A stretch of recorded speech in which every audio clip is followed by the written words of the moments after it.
I'm so excited to be here. ここに来られて大変嬉しく思っております。I'm happy to see you 皆さんとお会いできて大変嬉しいんです。because if you're here, it means that you have open mind 皆さんがお話をすればですね、皆さんが心を開いていただいて、and that you want to study. それはつまり皆さんが学びたいというふうに思っておられることだと思いますので、And I think that it's very special, so thank you. ですからこれは特別なことだと思うので、本当に感謝しております。So I will share with you about the Hebrew calendar. これで今日はですね、ユダヤの暦についてお話を皆さんとしたいと思います。It's the calendar of my nation. これは私の民族が使っているカレンダーなんですね。And this calendar is based on the Bible, on the holidays, on the spring, the season, and the agriculture. ですからユダヤの暦というのはですね、まず聖書を基本にして作られているということと、それからそれ当然従って祝日も含まれており、季節とかですね、それから農業、農耕とも非常に深く関わっています。Okay, again, try to remember that because we will speak about that. About the season, Bible, holidays, and agriculture. ですから季節と聖書と祝日とそれから農業ですね。これらの4つのものと重要な関係があるということなんです。It's one mix with all that. それでこの一つの中に全てのものが混ぜられているということなんですね。So we will start from the beginning. ですからまず初めから話を始めたいんでありますが、 With Genesis book. これは創世記というですね、小学聖書にはあります。With Genesis book is the first book on the Bible. これは聖書でですね、一番聖書の長い聖書の中で一番最初にあるのが創世記なんですね。And in the first book, we can see how God make all the world. そしてですね、そこには最初に神が全世界を作ったということが書かれているんですね。So in the first day, He separated the light from the darkness. 最初の日にですね、神は光と闇と分けられた。And every day He do something. そして毎日毎日いろんなことをしていかれたんですが、 And in Hebrew, the first day, it's called like the first day. これはですね、ヘブライそこでは最初の日というふうに1日目は読まれているんですね。The second day, it's the second day. で、2日目は2日目と。And it's only the seventh day, it's Shabbat. ところがですね、ずっと何日目何日目と書いてあるだけなのに、7日目だけシャバットというふうに呼ばれ So る。only for the seventh day, we have a special name for him. ですから7日目にだけ特別な名前がついているんです。And Shabbat, it's mean to take a rest. そしてシャバットというのはですね、これは休むという意味なんですね。 To stop. 止まるということなんです。So every day we do all our things. ですからそれ以外の日は毎日ですね、さまざまな仕事をいたしまして自分たちのことをします。But on Shabbat, we take a rest. ところが7日目にシャバットには私たちは休息を取るんです。It's called 7 days of the universe, or of the creation of the universe. これはつまりこれが7日間で天地を創造されたということなんですね。 And why it's 7 days? If the 7th day you just take a rest. そしてどうして7日目にですね、その7日目には何でお休みをしただけだったかということなんですが、We may think that you don't create nothing in the 7th day. ですから7日目にですね、そうすると皆さん考えて7日目には何も作ってないんじゃないかというふうに思われないでしょうか。 But he is. He creates the rest. ところが彼は休みを作ったんですね。And also we can see that every day that he make, he also create the time. ですからこの毎日を作ってですね、日を作りまして、それからまた時間というものも作られたんですね。 He decides that from this time to another time is one day. ですからある時からある時刻からある時刻までが1日だということも定められたんです。 So we believe that God also created time. ですからそういうことからですね、神は時間というものも創造されたというふうに考えております。 So it's question for you. When does the day begin? ですからここで質問があるんですが、1日というのは一体いつ始まるんでしょうか。いかがでしょうか。 Maybe someone want to try? 誰か答えを言ってもらえる方いらっしゃいませんか。日の出じゃないの？サンライズ。日の出ですね。サンライズ。So Yeah, but in the Hebrew calendar, it starts from the opposite, from the sunset. ところがまあそういう考え方も確かにあると思うんですが、ユダヤ歴というのはですね、日没から始まるんですね。It begins from sunset to the next sunset. ですからその日のある日の日没から新しい日が始まりまして、その次の日没までの間が1日なんです。So do you remember the Shabbat? ですから皆さんシャバットという安息日というものについて覚えておられるでしょうか。 So it starts with Friday night until Saturday night. ですからですね、安息日、シャバットというのもですね、金曜日の夜に始まって、土曜日の夜に終わる、夕方に終わるんですね。So in Saturday night, it's a new day and a new beginning of the week. ですから、その土曜日の晩にですね、全く新しい週も始まるということになるわけですね。It's like that because these chapters ですから、この創世記の1章の5節にこういうことが書かれているんですが、it starts from the evening. ですから夕方となって、そしてまた朝になってということで、夕方から始まったというふうに書かれているんです。So every month in Yareach, it means moon and months in Hebrew. It's the same word. ですからまあこれ日本もそうなんですが、やれやという言葉がですね、いわゆる月という天体も指しておりますし、時間の単位としての月も指しているんですね。Because the Hebrew calendar is based on the secular of the moon. それはつまりヘブル歴というユダヤ歴というのがですね、月を元に作られている太陰暦だからなんですね。In the center, the linear select it's about 29 days, 12 hours and 31 minutes. ですから月が一周回るのはですね、29日間と12時間44分かかって地球の周りを一周するというふうに言われております。But every month it's little bit different. まあですも毎月少しずつ違うんですね。 It can be 7 hours more or 7 hours less. ですからこれ7時間ぐらいですね、長い時と短い時とあるんですね。 And why? Because the moon go not like around the sun, not in the like that, まあ but ですから like in ellipse. ですからそれはですね、完全に円形の軌道を通ってるんじゃなくて、楕円の軌道を回ってるからそういうふうになるんですね。So it's like when the Jewish month starts.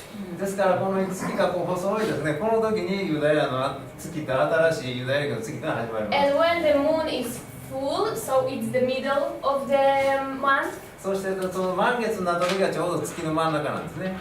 And this one, the black that you not see nothing, is the end of the month. そして完全に新月ですね、月が見えなくなった時が月の終わりなんです。 So in Israel, every child can know that if the moon is like this side, it's the start of the month, and if it's the opposite side, it's the end of the month. まあですから月を見てですね、右側の方がこう丸くなっていれば月の前半で、左側の方が丸くなっていれば月の後半だということがまあ子供でもわかるんですね。 So the first month, it's were numbers. まあ最初ですね、月ってこの月っていうのをどう呼ぶかっていうのはですね、数字で呼ばれていたんですね、最初は。 But after that, they give all months name. ところがですね、その後でこう、名前を付けました、月に。 So we can see how it's changed in the Bible. まあですからそれがですね、いつ変わったかということをですね、聖書 And で I 見る will ことが show できるん you ですね。 some verbs. それではそれをちょっと聖書から確認をしてみたいと思いますが、 Can you read it, please? 最初がですね、レビ記の23章の24節をお読みいたしますと、イスラエルの人々に言いなさい、7月1日をあなた方の安息の日とし、ラッパを吹き鳴らして記念する聖会としなければならない。So the first one was like in the first, it was the first month, the 7 months. ですからここでですね、レビ記という一番古い方の本にはですね、7月というふうに書いてありますから、それ数えて次何個目の月というふうに数えていたということがわかるんですね。 And after that we say Tevet, Shvat, and these names. その後ですね、ティベットとかそういう言葉をいろいろ使うようになったんであります。 And it's amazing how we can see how it's changed in the Bible. ですから、聖書の中でですね、それがちゃんとこう変わったのがいつかということが書かれているのが非常に面白いです So が、 from the Bible we can learn a lot of the history of Israel. ですから、聖書の中からイスラエルの歴史をさまざまな形で学ぶことができますが、これも一つなんですね。So yeah, it's the months. これがですね、ですから現在のユダヤ暦の月の名前なんですね。 In the Bible, the years start with Nisan. ですから聖書の中ではですね、カレンダーが始まるのは2、3の月からなんです。But today we start with Tishrei. しかしながら現在はですね、私たちはティシュリから月を始めます。It's not, we don't really have some good reason for that. それでこれがどう変わったかというのはですね、そんなに明確な理由がはっきり分かっているわけじゃないんですが、 But in some part of the history, it just changed. どこか歴史の途中でこれがですね、変わって秋から始まるんです So we ね。 celebrate the new year in Tishrei. ですから私たちはですね、新年を祝うのはティシュリの月に祝います。 And this is not biblical. で、これは実はでもあんまり聖書的ではないんですね。Okay. So in Israel, we have like everywhere 4 seasons. ですからイスラエルにもですね、世界と各地と同じようにですね、4つの四季というものがございまして、 But what's special that we have rain only in the winter. We have rain only in the ところ winter. がイスラエルではですね、実は冬の間しか雨は降らないんですね。We don't have rain in the summer. ですから夏にはですね、全く雨が降らないんです。 And what more important that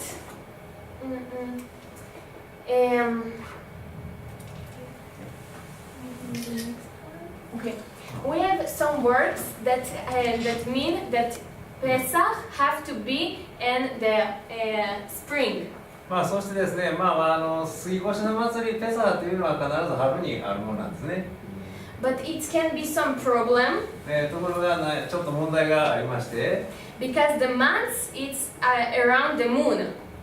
それはですね、月というのは月に天体の月に従っておりますから、 But the season it's around the sun. ところがですね、季節というのはこれは太陽と深く関連しているんですね。太陽と地球の関係なんです。 So if we was only around the moon, ですから私たちがその月だけに頼っていますと、 so Pesach was every time in another season. だんだんですね、杉越の祭りがずれていってしまうことになるんですね。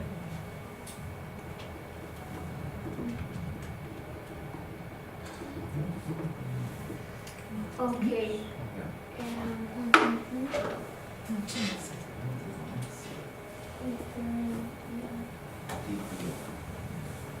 Okay, so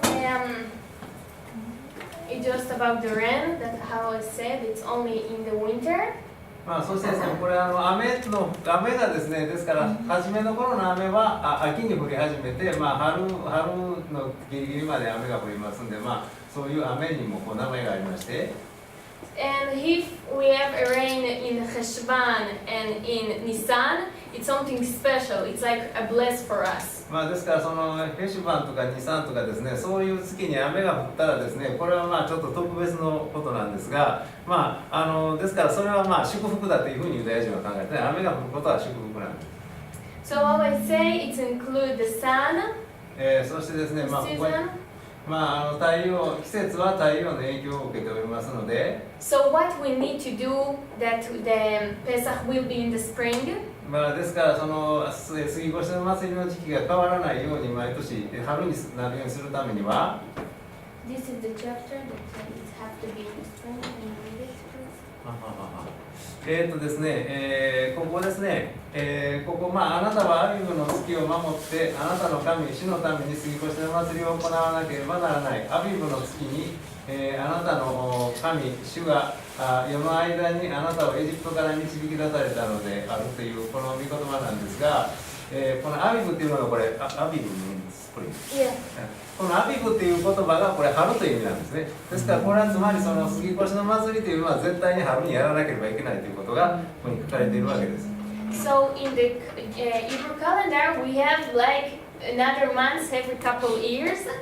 ですからそれを調整するためにですね、このウルウ年というかウルウ月っていうのが、決められているんですね。In simple, here we have 12 months. ですから普通はその月は12ヶ月なんですが、 But in Shana Muberet, it's called like the meaning if here in pregnant. これはですから妊娠しているということと同じような言葉を使うんですが、このウルウ月っていうのが年っていうのがございまして、 We have 13 months. その年だけはですね13ヶ月間あるんですね。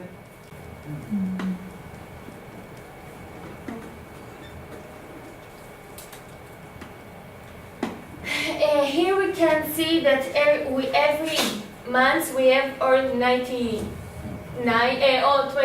days or 30 days.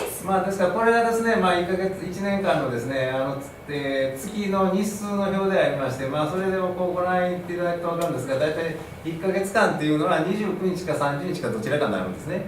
In the past, there was people that go and see in the 29 days if there is some moon. ですから29日にですね月が見えるか見えないかということによって決まってくるんですが、 If there was a little moon, ですから29日にですねこれ昔なんですが29日に細い月がまだ見えてい it たら、 means that it's a new month. そしたらですねそれは新しい月が始まったということにな But る。 if it's not have nothing, ところがですねその夜空に何も見えなければ、 so it means that the month is continued and it's 30 days. ですから要するに29日にですね新しい月が現れなければその月は、もう1日間月があるというのがもう本来のやり方 And です。 these people was go to the Sanhedrin. ですから昔はですねそうやってそのサンヘドリンという最高法会議というのがありました。そこに行きまして月を見たら、 Sanhedrin was important people in the Jewish culture. ユダヤ人の文化の中ではこのサンヘドリンというのは非常に重要な決定権がある人たちなんですが、 And they was here what people say to them. ですからそれでその報告を聞きまして、 And they was decide if it will be 29 days or 30 days. ですからその時にですね今月は29日で終わりなのか30日まであるのかというのをその時決めてたんですね。 Because they want that will be unit with all Israel. それはですね全てのイスラエルが同じカレンダーを守らなければならないということが大前提なんです。 And sometimes the weather was so bad that they even can't see the moon, so they just will decide. そしてですねでもその天気が悪くて月が見えない時があれば、その時はそれで決めるしかないと。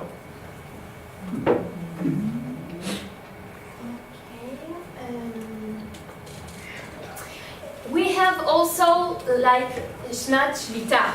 そしてですねこれはちょっと別のテーマになったんですが、シュミターのという年という考え方があります。 The meaning of Shmita it's like let it go, release.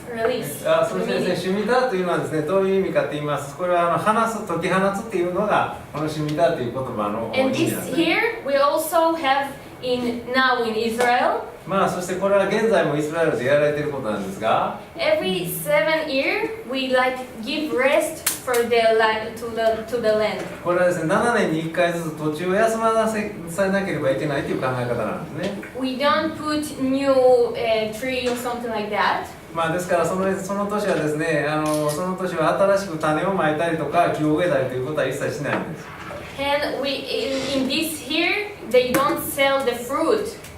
ですからそれですねフルーツを果物そしてその年に収穫された果物も売ってはいけないんですね。 In this year everyone can go and take the fruit from another people. ですからその年だけはですねみんな人の畑に勝手に立って取りに行って果樹園に取りに行って果物を取ってくることができるわけですね。 And it's the same like the Shabbat. ですからこれはですねつまりシャバットですね安息日と同じ考え方なんですね。 They choose to release this year to God and trust Him that it will be okay.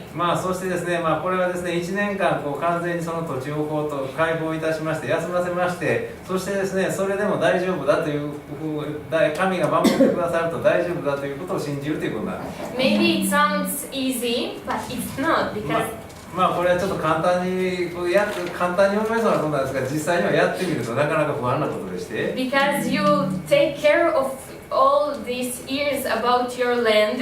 まあですからまあ普通はその毎年こう一年中こう土地を手入れしたりとかさまざまなことをしてい And ます now から everyone can take your fruit and eat them. まあしかしながらまあみんなですね、まあ、こうその年はまあ果物を取って食べるだけなんですね。 So you really need to trust God. まあですから本当に神を信じないとなかなかこういうことはできないということなんです。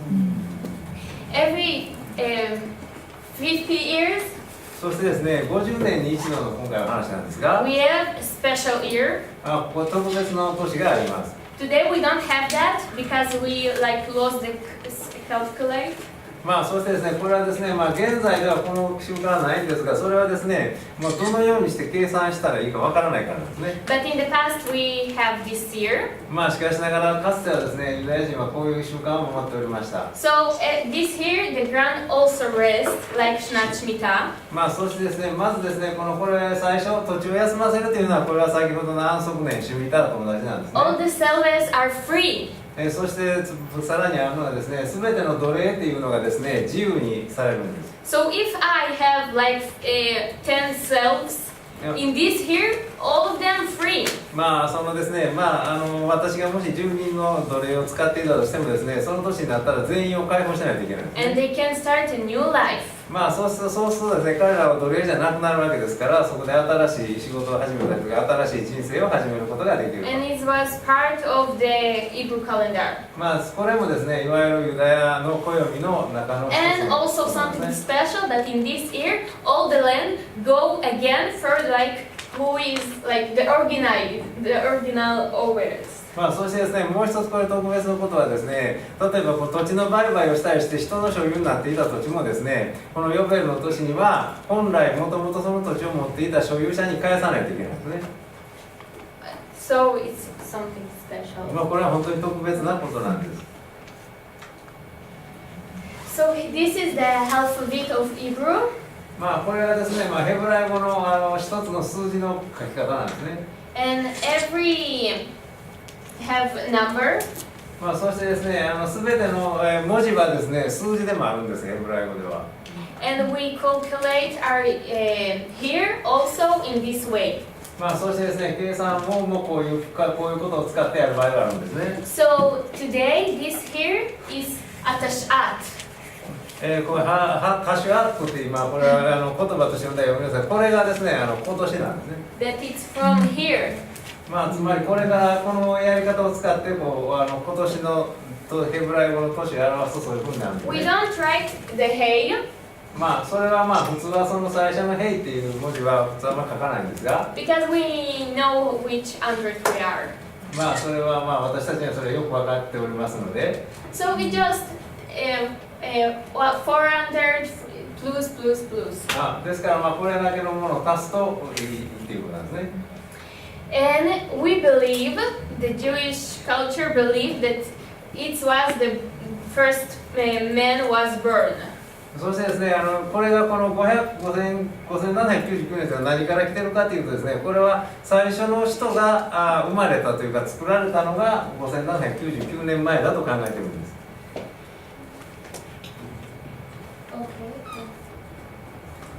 So in the past, we just go and look on the moon. まあそしてですね、かつてはですね、先ほど申し上げましたように、このカレンダーを決めるために毎晩月を見ながらそれを実際に確認するということをしてたんでありますが、 But Rabbi Hillel Nassia just calculate all this stuff and we don't need to look. まあそしてですね、まあところがラビ・ヒレルという偉大な人物がおりまして、その人がですね、こうちゃんと計算してですね、この計算通りやればいいというカレンダーを作り上げたんですね。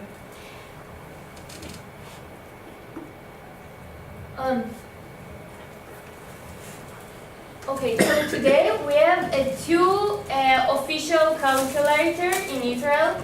そしてですね、今日においてはですね、 Calendars. 今日においてはイスラエルではですね、ですから2種類のカレンダーが並行して使われているんです。 The Georgian one and the Hebrew calendar. そしてそれは西暦とユダヤ暦の両方なんですね。 And there two of them, they're official. まあそしてですね、これは2つともが公式の暦なんです。 For work, we use the Georgian one. そしてですね、大体仕事関連で使うのは西暦の方なんですね。But for holidays and special days for Israel, we use the Hebrew calendar. そしてですね、ところがですね、宗教的な祭日であるとか特別の日をどのように決めるかというのはですね、すべてこの、ヘブルでユダヤ暦の方でやってるんです。When I was when I go to the school, I didn't know about the Georgian calendar. I didn't know. 私がですね、実は学校に行き始めた時にはですね、西暦っていうのを実は知らなかったんですね。Because we use only the Hebrew calendar.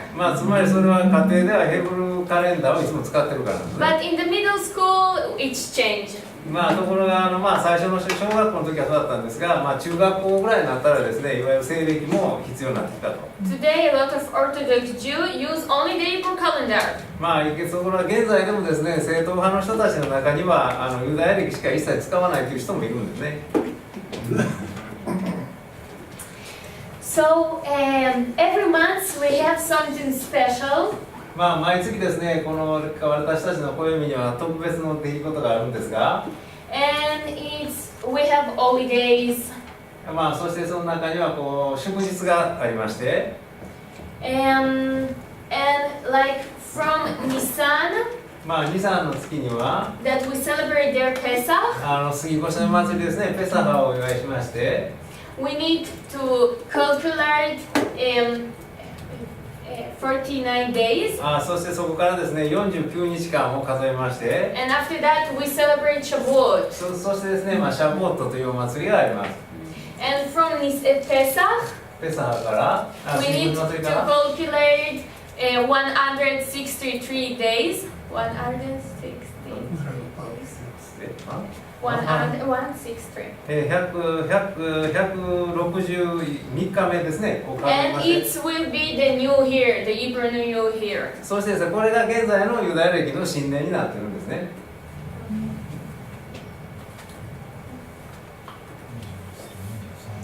And I am okay.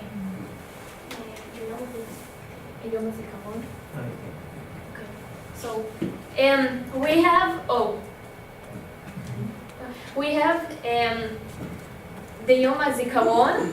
このですね、それからその戦没者記念日という祝日がイスラエルにあるんですね。 That it's very sad day for the Israeli people. これはイスラエル人にとって本当にもう悲しいというか特別な日でありまして、 Because in this day we remember all our soldiers that die and also all the people that die from the terrorist attack.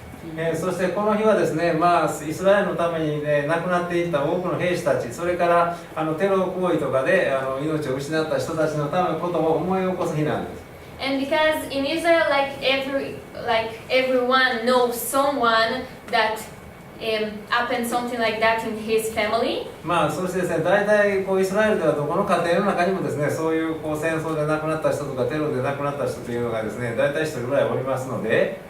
So it's like a sad day for Israeli people. ですからイスラエル全員がその喪に服して悲しむ日なんですね。 And this day we celebrate in the Hebrew calendar. そしてこの日はですね、でもそのユダヤ暦によって定められているんです。 So it starts from the sunset そしてですから日没に始まりまして、 and finish on the sunset. そして日没に終わるというそのユダヤ暦のやり方であるんですね。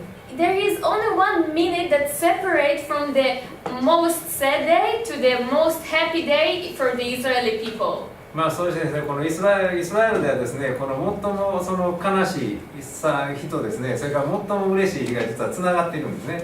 Because after 1 minute we already celebrate that the Israeli government, that we have a country. ですからそれはなぜかと言いますと、戦没者記念日の次の日が独立記念日なんですね。ですからその戦没者記念日の悲しい日が終わった1分後からですね、みんな大喜びで独立を祝うと。So I think that it's a good example that we use the Georgian calendar and have every day. そしてこれがですね、その西暦を私たちが毎日の生活に使いながら、 But the holidays and also the holidays of modern Israel, they are they are in the Hebrew calendar. まあしかしながらその聖書的な休日とかですね、それからもう現代のものであってもそのこう重要な休日は、そのユダヤ歴に従って祝っているということがよくお分かりいただけると思います。ちょっとここがなんか結構飛んでたんで、この辺りでだけもう一回ちょっとお話しいただきますので、Okay, so we have Zriya. これはですね、この秋の時期がズリアって、イスラエルは麦なんで種まきの時期なんですね。That it's time that we zorim. ですからこれは種をまくというのがゾルイン、それがズリアという言葉なん And で it's すね。 happened only in this month そしてこの時期の後で、because how I say in Israel every season is very clear. そのイスラエルというのは非常にこう季節がはっきりしている国ですので、So if we will do Zriya in another month, it just not will grow up. ですからもうちゃんとこの時期に絶対種をまかないとその、種が育たないんですね。So we have the Zriya. After that we have like the cold period. そしてそのズリアの後、秋の後ですから当然寒い冬がやってまいります。And it's the time that we have rain. そしてその時にはたくさん雨が降るんですね。Only in these 3 months. この3ヶ月間にほとんど年間の降水量は集中しております。So after that we have the Katsir. そしてですね、その後でそのカツイルと言われる季節を迎えるんですね。And we just take all our what grow up. そしてこれはカツイルというのは要するに収穫という意味なんですね。ですからこの収穫の時期というものが春なんです。And this is happened in these 3 months. そしてこの2、3、ER、一番の3つの月がその収穫の時期なん And で the すね。 spring. そして暑い夏がやってくると。 So why the I forgot spring, summer, why the season so important? いやなぜ季節がそんなに重要かと言いますと、 Because we have the holidays that have to be in every season. そしてですね、それはですね、この時期にはこの祭りをしなければならないっていう祭りの時期が決まってるからですね。 Because it's written in the Bible that Shavuot need to be on the fall. そしてそれはですね、シャボットとかそういう祭りがですね、どの時期にやらないといけないかということがちゃんと決まってるんですね。 And Pesach in the spring. そして杉越の祭りは必ずですから春でないといけない。 So it's like why it's important.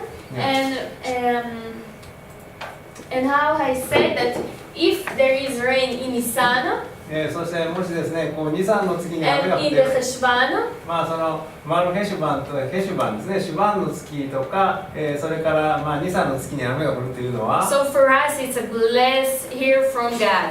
ですからこれはですね、そうすると雨が降ったというのはですね、これは神からの祝福があったというふうに考えるわけです。 Because it's very help for us to care about the land. それはです If there ね、 is a rain in this. イスラエルというのは雨が少ないところですので、本当に水っていうものがもう土地を潤すために非常に重要なんですね。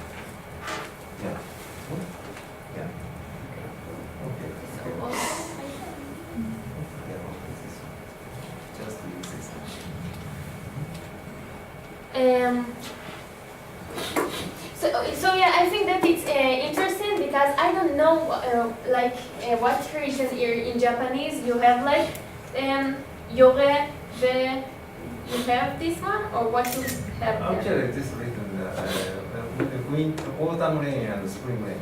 Oh yeah? Yeah. Oh, good. Okay, so we just have these 2 different names for the first rain and the last rain. ですからイスラエルではですね、最初の雨との方はヨレっていうという言葉が秋の方の雨をはっきり意味する言葉でありまして、そして春の雨というのを意味するのがマルコーシュという言葉なんですね。ですから雨にちゃんと名前がついているということであります。So again, in the Hebrew calendar, the most important is the Bible. まあですからもう一回まとめておきますと、ユダヤ歴というのはですね、まあ、最も重要な要素は聖書なんですね。And from there we take the holy days and that they have to be in this season.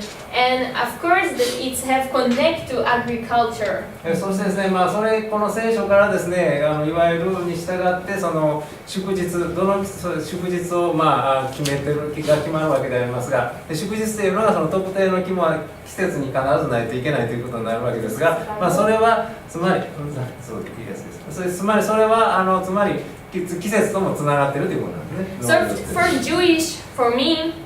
私にとってこのユダヤ人としての私にとって We take from this book not only our calendar. まあですからですから聖書というもので私たちはですね、この聖書からカレンダー、暦を得ているだけじゃなくて We take all like tradition from here. まあここさまざまなこの民族としての伝統というものも全部聖書から導き出されておりますし、そしてどのような道徳で生きるかということも聖書から導き出されます。Even today in the Israeli government, they take the morality rules from here. まあ今日でもですね、イスラエル政府がまあその世俗の政権であってもですね、道徳的なことを考える場合には聖書というものを参考にしているんです。So we a small nation that based on this book. まあですから私たちは本当に小さな民族なんですが、この聖書というものを基礎にして成り立っている民族だということなんです。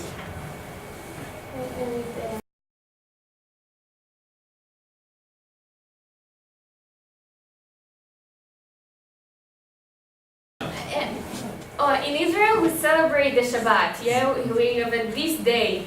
まあ私たちはですね、イスラエルでは具体的に安息日というのはお祭り、お祝いなんですが、In some city we can feel the Shabbat, and in Tel Aviv we not really feel it. まあそしてですね、一部の町ではですね、非常にいやこれはすごい安息日だと思う場所もあれば、テルアビブのような町に行くとあんまり安息日という感じがします。And when I in another country, so I not feel Shabbat at all. もうそしてでもこの日本とかに来たらですね、もう安息日の雰囲気って全くどこにもないですね。So how it's real like something special in this day in Shabbat? まあですから本当に安息日というのは特別なものだということっていうのは I don't know, but I know that it's special because we decide take this time and spend this time with God.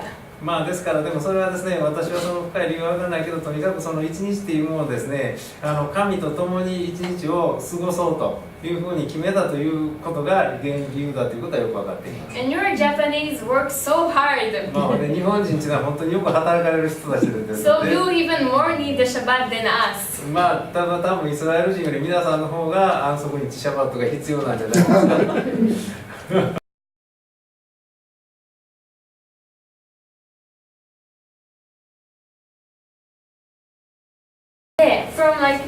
From the time that not the creation was, but from the time that first man. だからどうも今の話だと創世記の2章に書かれている人間創造、それとまたチャプタージェネスチャプター1は1であれだクリエーションのヒューマンビーイング。Also chapter 2 in Jewish mind, it's the same story. ですから基本的に創世記の1章と2章というのは全く同じ話だというふうにユダヤ人は考えているので、ですからその最初の人間が作られた年っていうのを it's like a big description. ですから第1章っていうのが大体なんか概要の説明みたいな感じ。And the second Genesis, it's like more detail in the same story. そしてですから2章の方には要するにより詳しく書かれているだけで、要するに創世記の1章と2章というのは同じ事件を指しているというふうにユダヤ人は考えているんで、その最初に人間が作られたところがその1年目だと。So we don't separate these two stories. だからその2つの物語を別々に考えているわけじゃないということ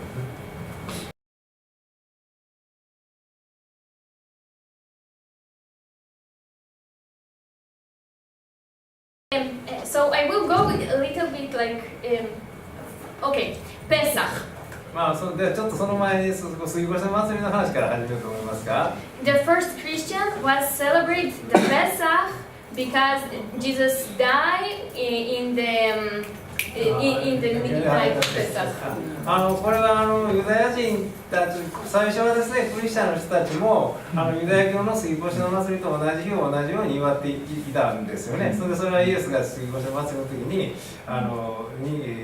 と関連してるからです、ね。But after 300 years, there was some Christian that decided we don't want to take part with the Judaism, so we will take and celebrate it in another day. ですから、ところが300年ぐらい経ってから一部のクリスチャンの人たちがですね、ユダヤ教の私たちはユダヤ教の一部じゃないんだからユダヤ教と同じ日に祭りを祝うのは嫌だというふうに考えて別の日に祝うようになったわけですね。But for me, the Judaism and the Christianity, it's like one, and we not need to separate them. でも私はだからそのユダヤ教とキリスト教というのは本来一つのものだし、そのわざわざ分けなあかん必要があるとも思っていないと。Because the New Testament, it's like just continue to Old Testament. それはつまり旧約聖書、新約聖書というのは旧約聖書の続きが書かれているものなんです、ね。In the Old Testament, we have the symbols. In the New Testament, we understand the symbols more. そしてその旧約聖書の中に書かれているさまざまな象徴的なものをですね、新約聖書によってより深く理解することができると。So I don't really know what's better, but I think it's the heart. It's what's important. ですからどちらが正しいかということは私は何とも言えないけれど、だけどそういうことが重要なんだと思います。And just the decision to take some time and spend this time with God and with your family. ですからでもですね、私はだからその週に1日神と家族のために全ての時間を費やすという時があるということが重要なんだというふうに思います。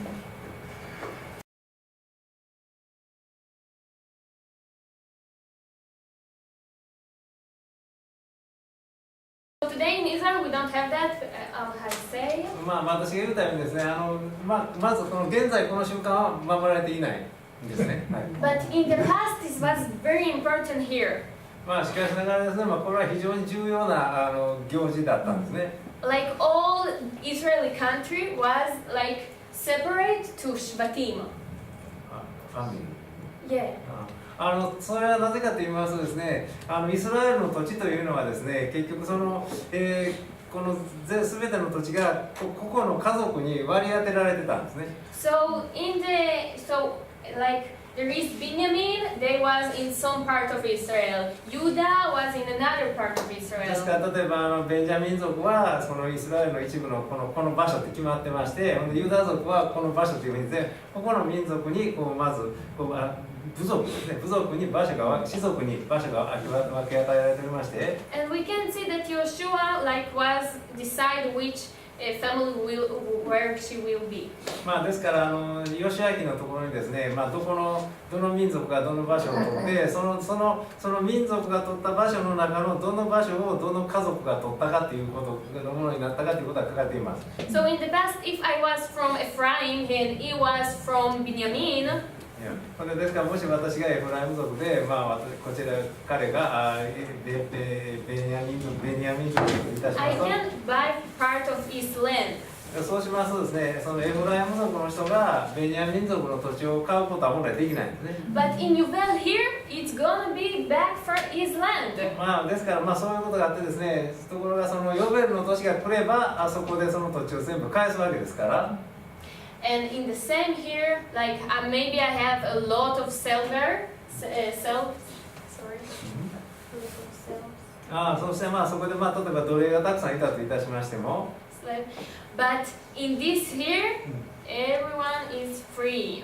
そしてですから全ての奴隷も解放されると。 And it's just something important because even if you burn like a slave, ですからもしそれはですね、もし誰かがですね、いわゆる本当に奴隷のような状態になっているとしても、 it's not forever. それが永久に続くものじゃないということなんですね。 It's just for some time.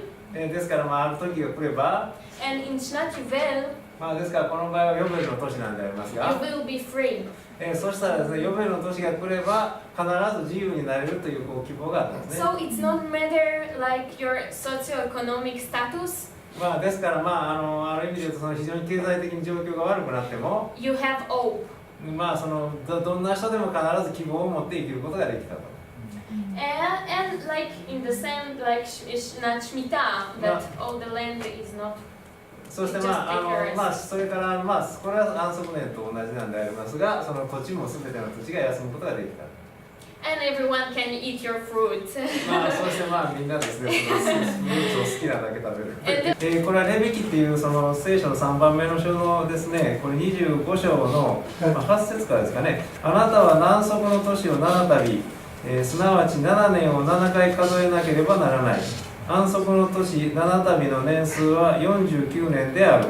7月10日に、あなたはラッパの音を響き渡らせなければならない。すなわち食材の日にあなた方は全国にラッパを響き渡らせなければならない。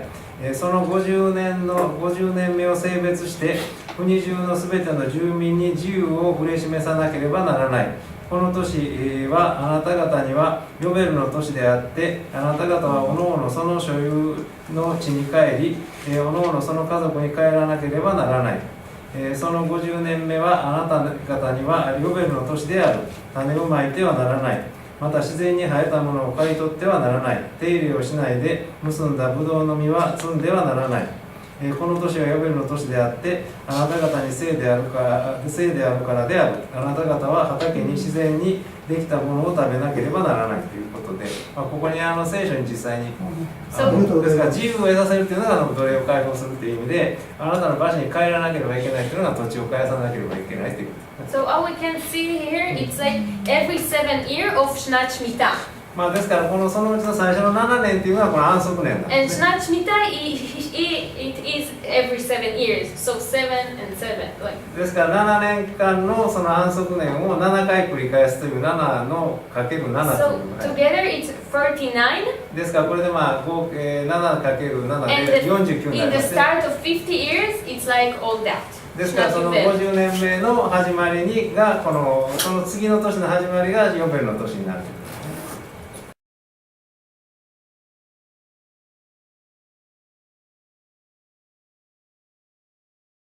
It's good because we don't really have slaves, and also we don't live in like a part like of family, because I don't know from Ephraim, Levi or something else. ですから現在においては奴隷っていうものはいないわけですし、それともう一つはですね、実際もう今日になってしまうと、一体今先ほどエフライム族とかなんとか言いましたけど、一体私は何族の生まれかということもわからないんですね。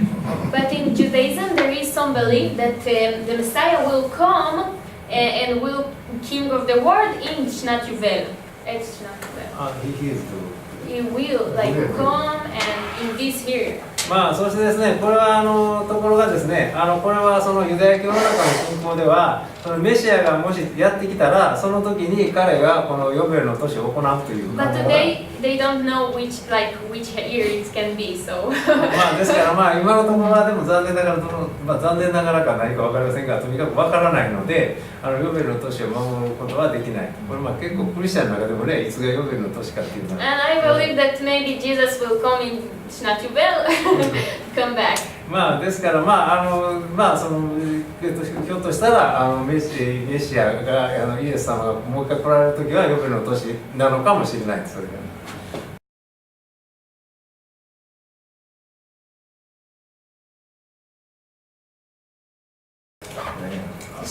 ティシュレイ。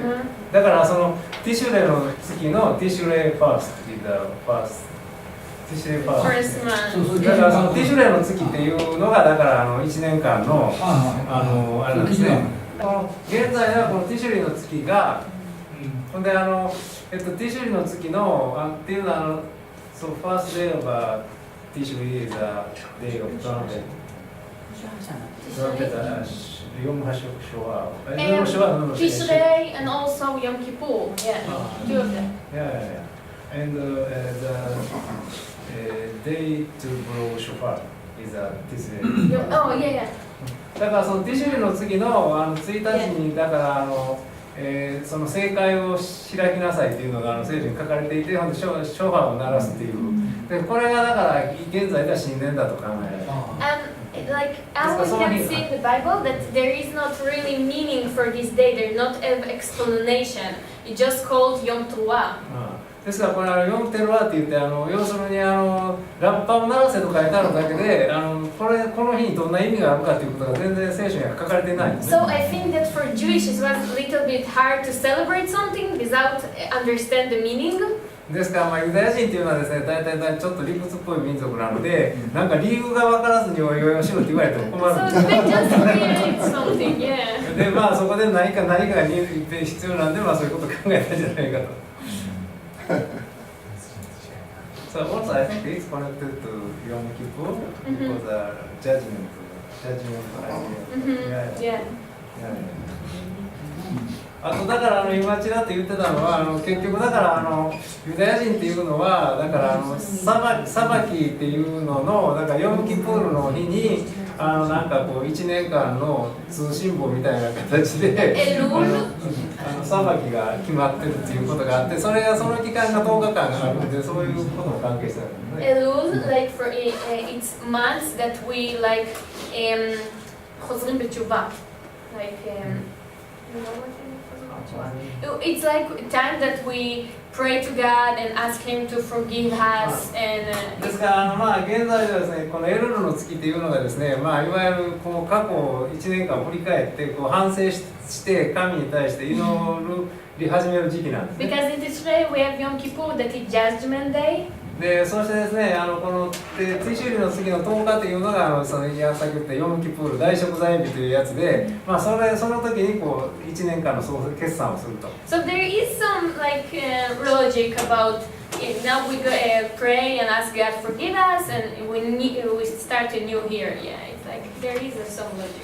ですからそこでですからこの最初の10日間っていうのがですね非常にこう厳粛な日でそこでちゃんと悔い改めをするということをしまして、ほんでそれでそこで1年を始めるっていうのはいかにもユダヤ人らしい考えだと思いますけどでもそういうことが聖書に明確に書かれているわけじゃないというような。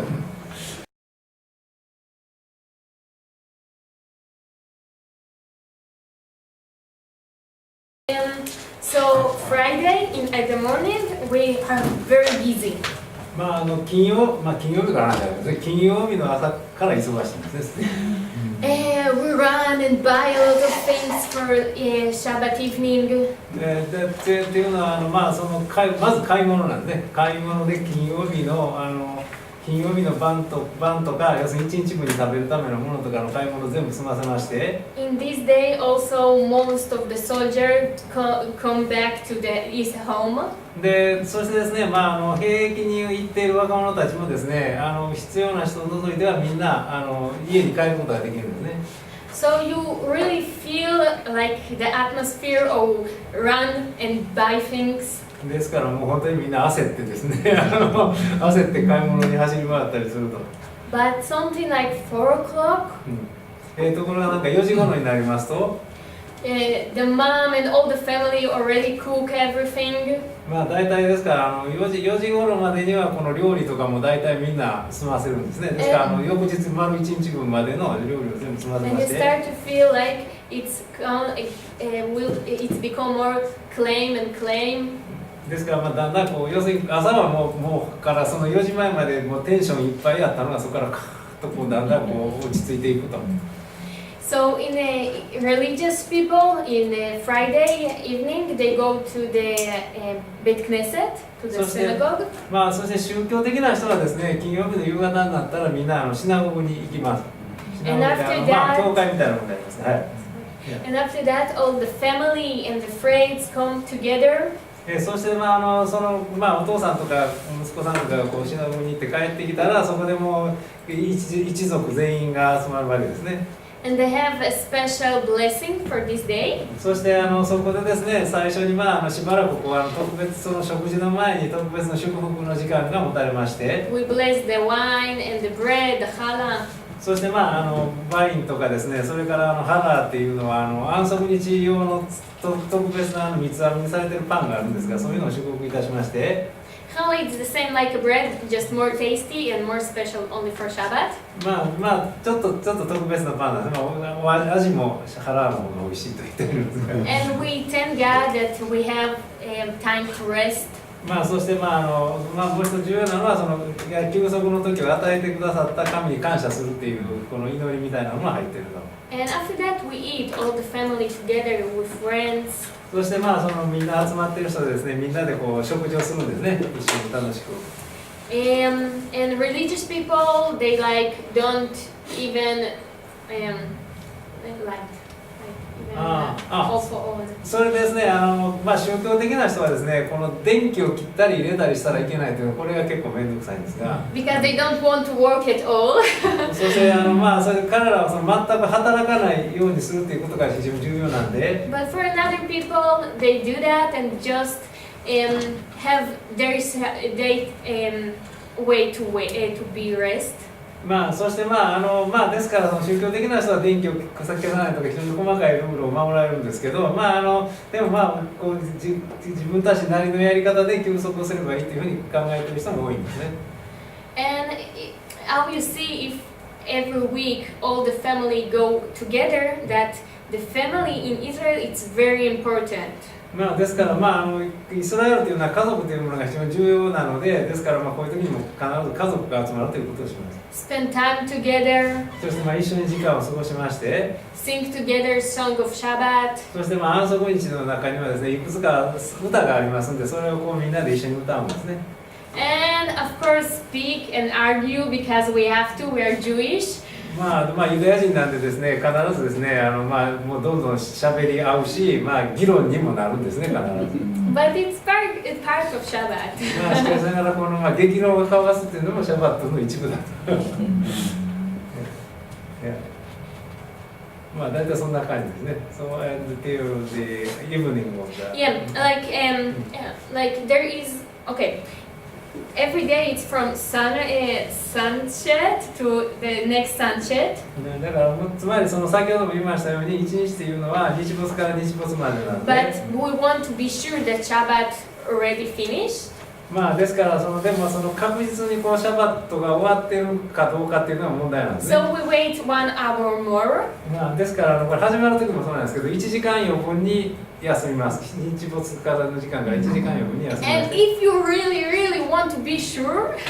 そしてだけど本当になんかそのことをきちっと守りたいと思います。So we can go out to look on the sky and try to count 3 stars. そしてですね、本当にちゃんと自分の目で確かめたいと思いましたら、こう外に出て、こう空を見て、で星が3つ数えられたらそれでいい。And if there is 3 stars, you are sure that Shabbat is over. ですから星が安息日にこう空を見て、星が3個見えれば、これで確実にシャバットは終わったというふうに解釈できる。And in this moment, you can work again and be busy. ですからこれがなったらもういくら忙しく働いてもいいんですね。In my home, in Saturday evening, we have a meeting, and we call it like a new week, something like that. And we speak about what we need to do in the new week. ですからWe just because in Shabbat we rest and don't speak about our job and what we need to do. So we wait, and in this moment we start. Okay, you need to do na, and we need. だからそういうファミリー。Yeah. その家の中での話なんですけど、要するにそこまでは仕事のことが考えたらいけないので、安息日が終わったらそこで突然会議タイムになってみんなでこれから何をするとか言います。仕事の話とかを散々その時間から始めると。Because before that we can't speak about work and things that we need to do. ですから仕事その時間まではですね、いわゆる職業のことであるとか、これをしなければいけないとか、そういうことを考えることもいけないんですね、本来は。Because we just need to release all these things. だからそれはつまり考えをすべて空っぽにしないといけない。And it's not easy. なかなかこれは難しいことなんですですからね。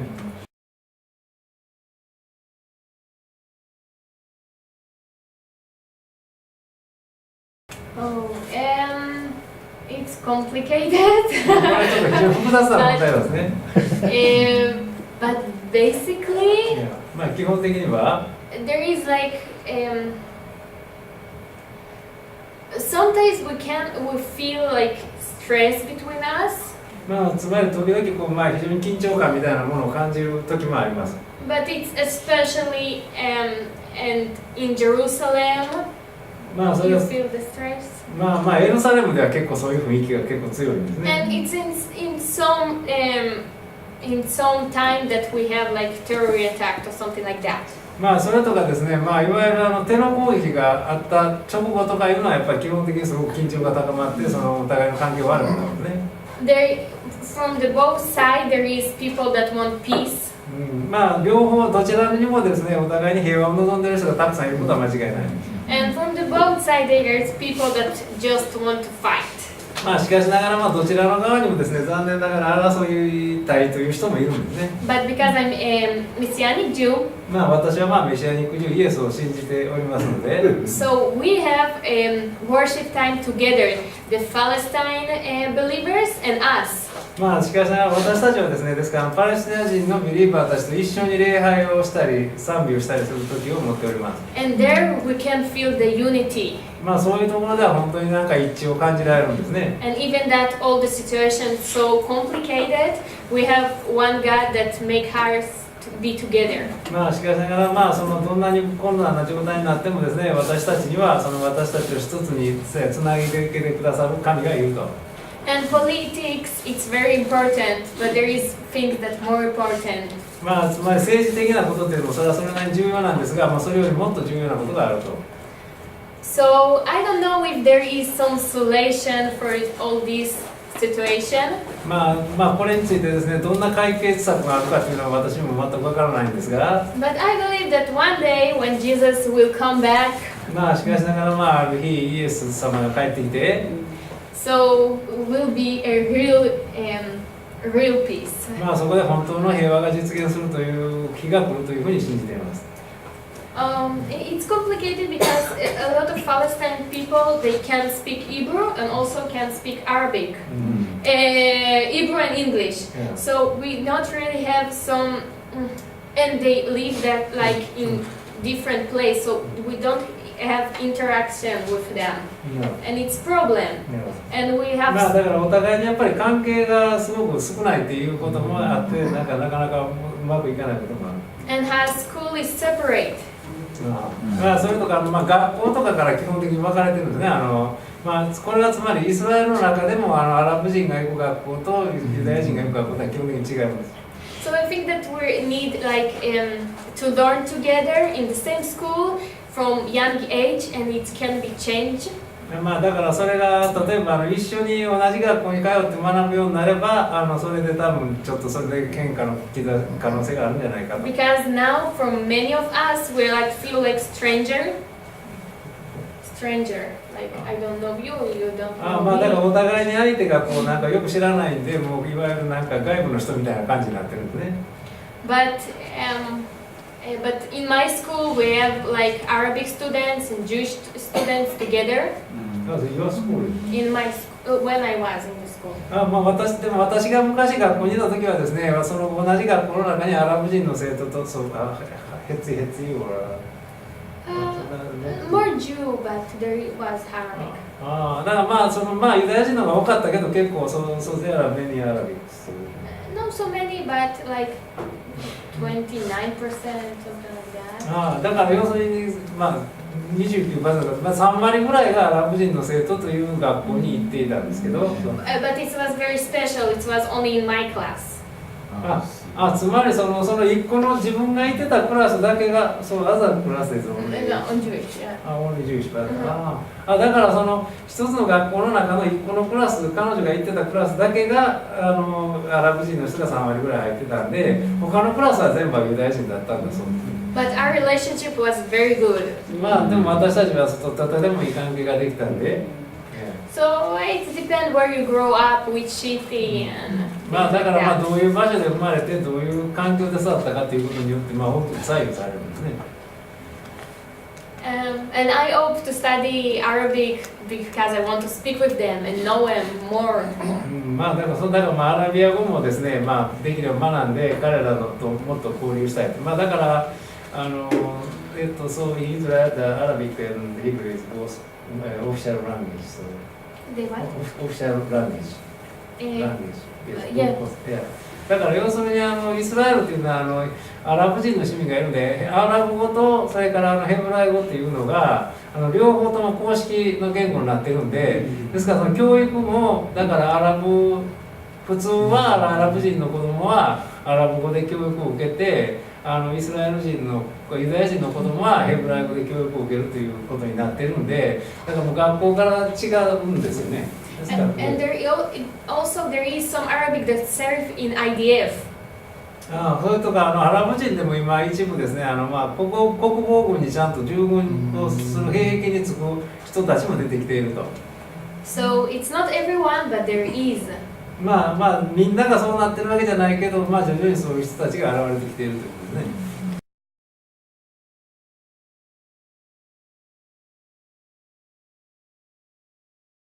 Like a lot of homes, they draw up all this leaven. だから一般的な家庭では完全にその家の中から取り除けるということをちゃんとしている人もかなりあるんですね。And before Pesach, it's crazy because we clean all the arm because we like little bit of leaven だから somewhere. これもほとんどもうイスラエルでその真面目な家はですね、気が狂ったように家の中を掃除して完全にそのパンダネを全て取り除くべく。In this year, I was in Korea at Pesach, so I don't clean nothing. だから私は今年ちょうど杉越の祭りの前にアジアに来てたので掃除しなくて済んだ。And in the supermarket, they just put something and you cannot buy.